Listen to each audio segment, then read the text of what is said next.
Hi, Jeremy the tall trainer here, and I got a quick lesson here that's actually set up by Bo, one of our other trainers. So we've got a watermelon, pineapple, and we've got 5 bananas here. And so what I want you to do is, we're gonna take a look at these, we're gonna try to guess how many calories are in each one. So take a look at the watermelon here first. Start thinking watermelon. This whole watermelon, how many calories do you think are in there? So there it is, here's the size of my hand.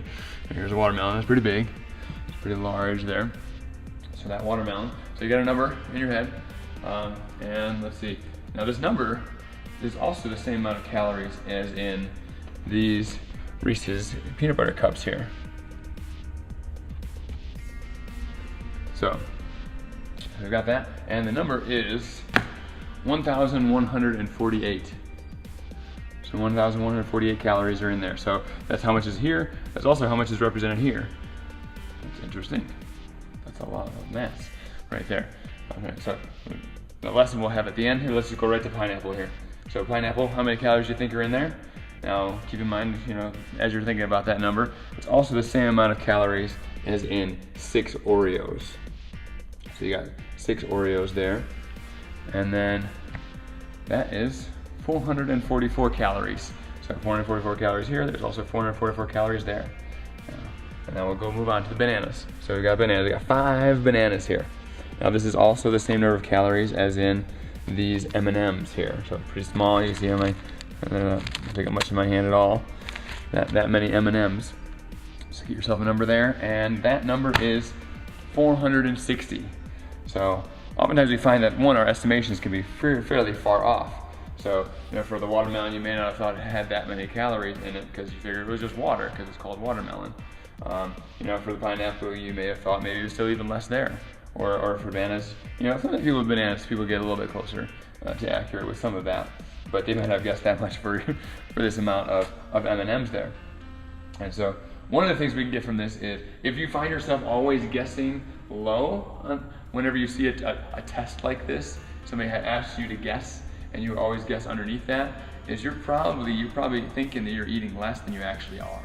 So when you go out to your guessing in your regular food, you're probably guessing less than you actually are. And that's where food journaling comes in handy, because as you start to get a chance to identify them, more often you're making guesses as you're preparing your food, and as you enter it in, you get to find out what the truth is, and every time you do that, you get to learn a little bit more, so all of a sudden you become more accurate.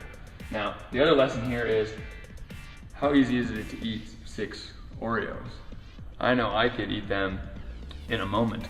One of our clients said they could eat them in the car after they leave the grocery store. They could pop those open and get 6 of them down pretty fast. Now, how easy would it be to eat this big pineapple? I know I would have a lot more trouble. I'd actually feel probably fairly satisfied after just a small amount. It's very sweet. I'd be like, okay, that's wonderful. I've had enough. I've had enough of that. But so to eat this much, you'd be like, whoa, this is almost a burden to try that much. And definitely the watermelon, if you try to eat that much watermelon, you'd probably be in trouble. And if you had 5 bananas, that'd be really challenging than just a small handful of M&Ms there. So this is kind of value metrics here. So there's the idea that, in a larger amount of food, you're gonna have the same amount of calories. So it's gonna be more filling. You're gonna actually get some nutrition in here. There's actually some vitamins and minerals in these foods. And so while you need to be aware that there are calories in the healthy stuff, there's also a lot more volume in there. It's gonna keep you fuller longer, and you're gonna be much more satisfied, nutritionally taken care of, and fewer cravings, those kind of things. So just a quick little lesson and a little test for you on your food guessing ability, and just a chance to share with you maybe something that'll warp your mind just a little bit. This is Jeremy Burnett saying, have fun, be safe.